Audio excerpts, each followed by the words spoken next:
bonjour, on s'est vu tout à l'heure. Bonjour. Alors le public, Nicolas, moi c'est Eric. Ton prénom c'est comment? François et Nicolas. Jean-François.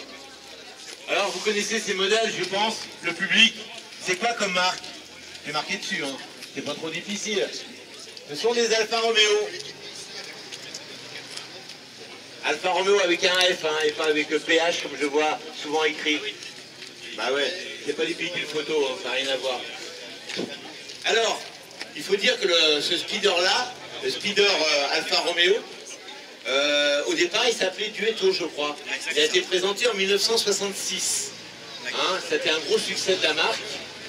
Il a évolué au fil des années, jusqu'au début des années 90, si je me rappelle bien. 93, dernière année, c'est celui-là. 93 pour la dernière année. Et celui-ci est quelle année? 80. 80. Vous voyez qu'il a une longue carrière. Il a évolué, mais la forme générale est toujours restée la même. Après, il y a beaucoup de petites différences. Et au niveau motorisation, il y avait beaucoup de moteurs, même beaucoup de cylindrées. Hein, 1300, 1600, 1750 et le 2000. 4 motorisations pour un même bloc, hein, c'est le même bloc. Voilà, même bloc. Donc ici, on a quoi comme cylindrée? C'est un 2000, et là aussi, je suppose. Parce que les derniers modèles, hein, ils n'existaient que dans... Attends, je te donne un micro, ça sera mieux. Le série 4 pour le marché français était en 2 litres, mais il est sorti aussi en 1600 pour la Belgique ou l'Italie. Ouais. Mais très rapidement, ils ont été arrêtés avec les normes anti-pollution. On était passé en pot catalytique et en injection en fait. D'accord, ah oui, donc beaucoup de voitures hein, sont passées pour... Alors, le Duetto, il a eu une vie assez courte, on va dire. Hein.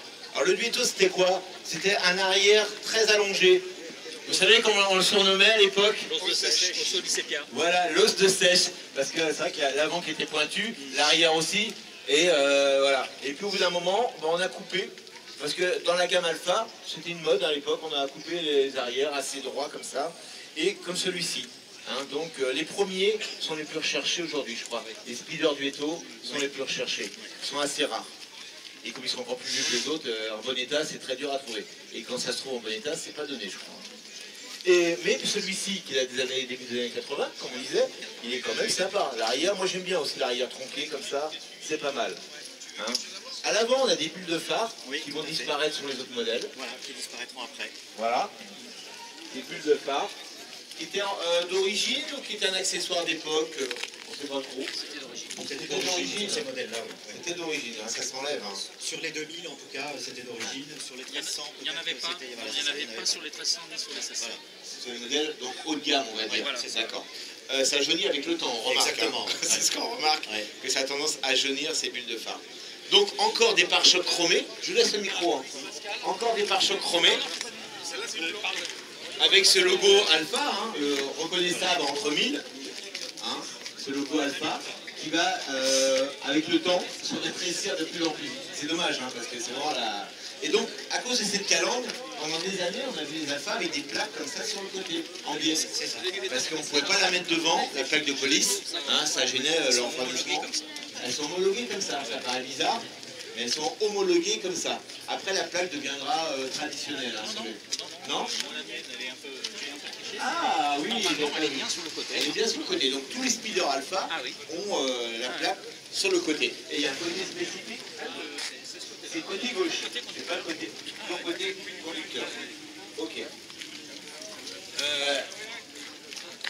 C'est fait chez Pininfarina. D'ailleurs, les Faut le dire. Alors la C'est ligne de la voiture. Pininfarina en 66. Et là, on disait justement que les poignées de porte sur la 2000, à partir même de la 1750, ce sont les mêmes poignées de porte qui sont montées sur les Ferrari 400 ou Mégane. D'accord. La petite tirette.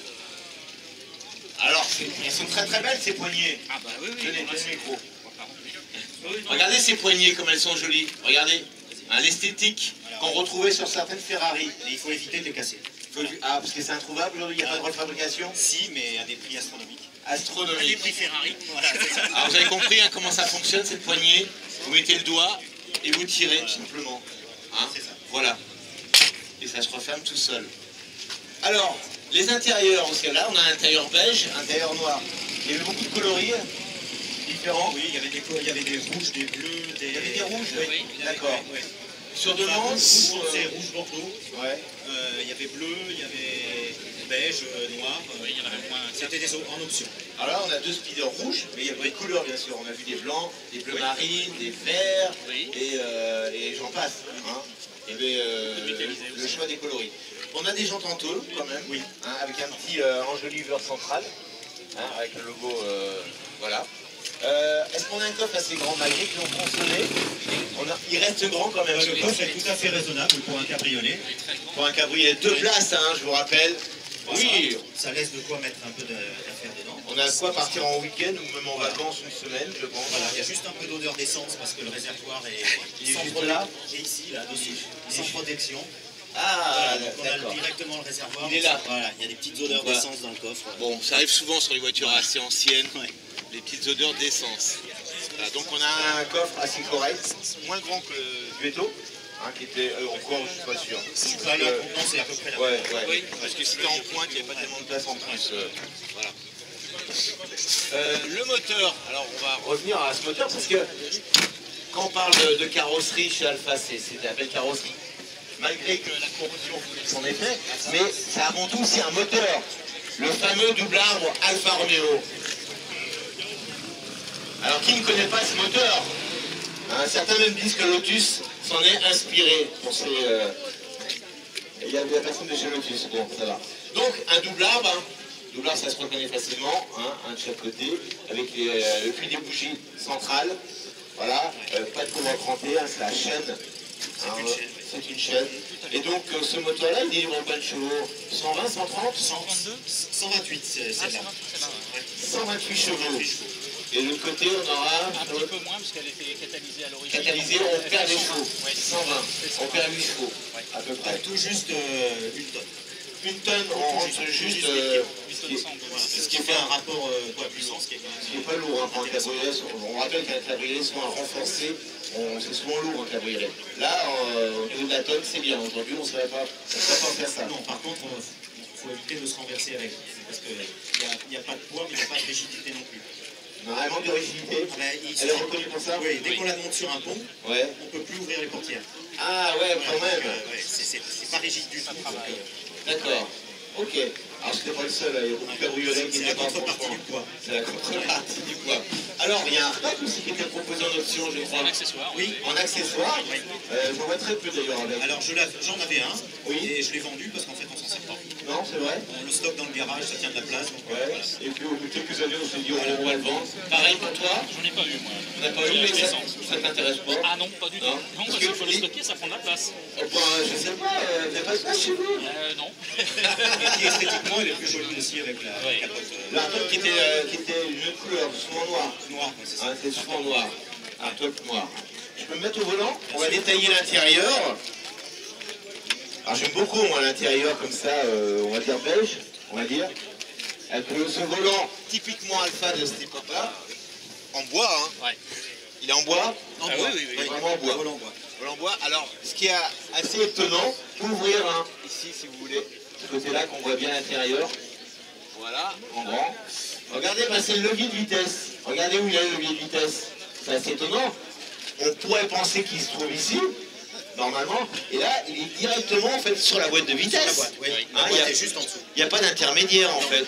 Et c'est pour ça que ce levier, mais en fait, il tombe bien sous la main. Oui. D'ailleurs, beaucoup de monospaces aujourd'hui ont un levier comme ça, au tableau de bord presque. Et c'est vrai qu'il tombe bien sous la main. Il faut préciser qu'Alpha à l'époque, eh ben, ils font des boîtes 5 vitesses, n'est-ce pas? Et 4 freins à disque. Et 4 freins à 10. Un disque. Alfa Romeo est à la pointe de la technologie. Hein, parce que dans les années 60, des boîtes 5 vitesses sur les voitures, bah, il n'y en a pas beaucoup. Hein. C'est assez rare. Et ça, c'est une vraie boîte 5 vitesses, hein, c'est pas économique. Une vraie cinquième qui permet de faire tomber les tours quand même sur autoroute. C'est l'avantage de ce moteur, c'est qu'il a une souplesse extraordinaire. Ouais. Et on peut reprendre en cinquième à 1500 Très souple, voilà. Comme un diesel. Voilà. Et là, ça Comme un repart, diesel. Ah ouais, La non. comparaison est assez oui, mais étonnante, on va dire. Si, c'est un peu ça. Hein. Ouais. grande souplesse de mécanique.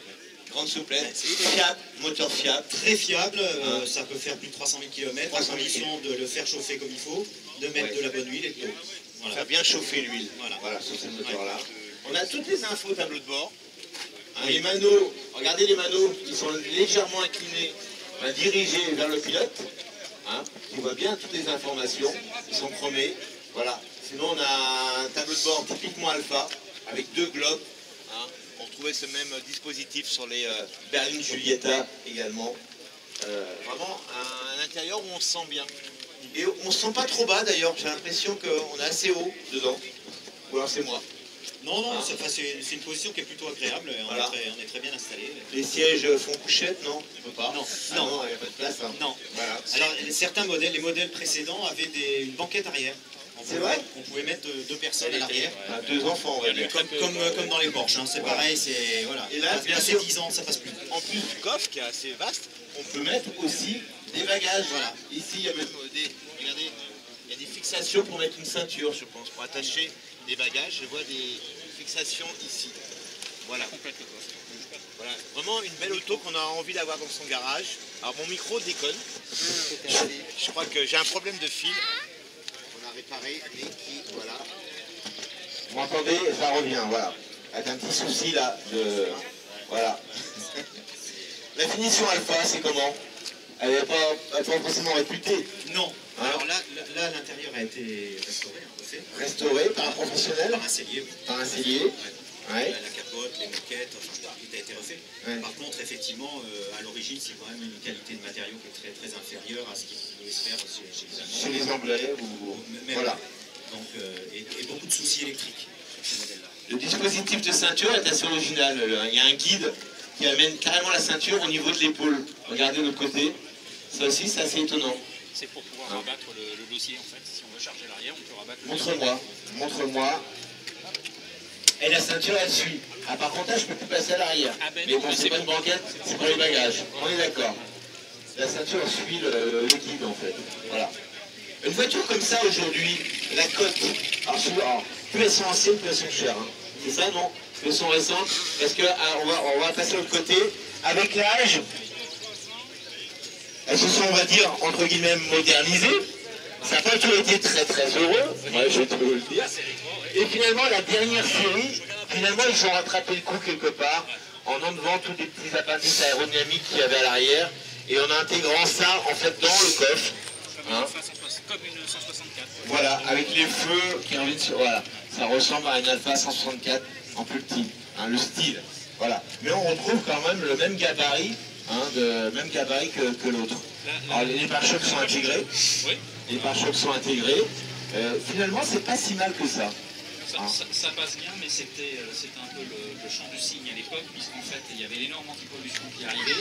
Ouais. Et puis, il y avait la MX-5 J'en précède une. qui a fait Beaucoup de mal. beaucoup de mal. Alors, surtout aux États-Unis, qui était le marché porteur pour Alfa Romeo. Ouais. Et donc, ils ont dû réagir. Et donc, celle-ci est sortie avec une injection Bosch qui a permis de rabaisser un peu les consommations. Par Ouais. contre, elle a perdu Ouais. du mordant qu'avait justement la série précédente. Et ils ont rajouté par contre la direction assistée et les vitres électriques. On a une direction assistée sur ce modèle-là. Oui, oui, direction D'accord. assistée, vitres électriques. Et puis surtout, il y a un déphaseur sur l'arbre à cam, c'est-à-dire qu'en fait, ça lui permet d'être plus souple à bas régime. D'accord, ok. Le volant, c'est un accessoire d'époque, mais à la base, ils étaient en fait en plastique.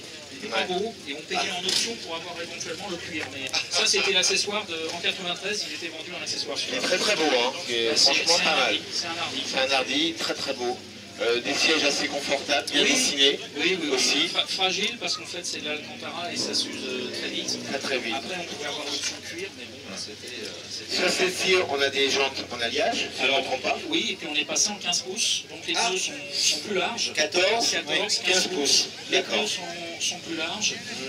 Par contre, on garde la même suspension. Ouais. Les mêmes trains avant n'ont pas bougé. C'est pareil, on Ouais. vit la route quoi.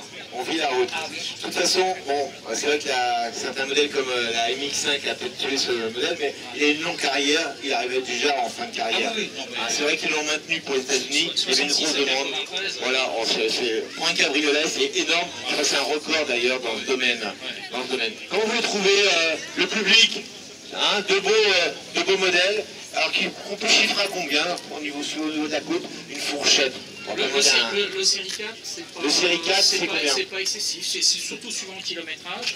Ça Comme peut, beaucoup de voitures. oui, voilà, ça peut aller de 11 000 à 20 000 euros, à peu près. Ça reste raisonnable pour un voiture Oui, comme ça. bah, elles n'ont pas explosé comme les coupés Berton. Celui-ci doit être un peu plus cher. Là, je vais laisser le monsieur Là, parler. on est plus près de 30 000. Voilà, on est entre 20 et 30 suivant l'état du modèle. Mais ça fait une grosse différence d'ailleurs. Hein.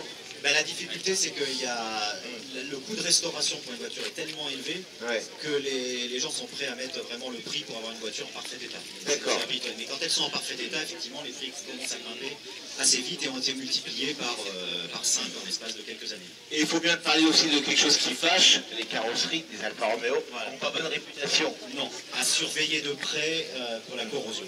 Pour la corrosion. Voilà. Ça pourrit d'à peu près partout si on ne fait pas attention. Celles-ci, elles ont été restaurées au niveau de la carrosserie ou pas? Alors celle-ci, la mienne a été restaurée en 94, puisque je l'ai eue en 93, donc ça fait un moment. Ça fait déjà un moment, Voilà. elle a l'air très bien. Elle a été restaurée en 94 pour la carrosserie. Donc, Celle-ci, Elle a été simplement repeinte et elle n'est pas parfaite, mais bon, elle a déjà été repeinte. elle a été repeinte une fois. Ouais, voilà. Bon. Mais sinon, les soubassements sont nickel, parce que là, c'était Ouais. la fin et tout était bien protégé. Bien protégé, mieux protégé que le modèle précédent. moi, quand j'ai acheté la mienne, Ouais. il y avait du papier journal dans les ailes, tellement il a fallu tout découper et D'accord. refaire tous les validations. Bon. Merci à vous. Vous pouvez les applaudir d'avoir présenté ces deux speeders Alfa Romeo qui sont magnifiques. Vous pouvez les applaudir parce qu'ils ont joué le jeu. Je les en remercie. C'est des voitures là qui collent très bien à la saison.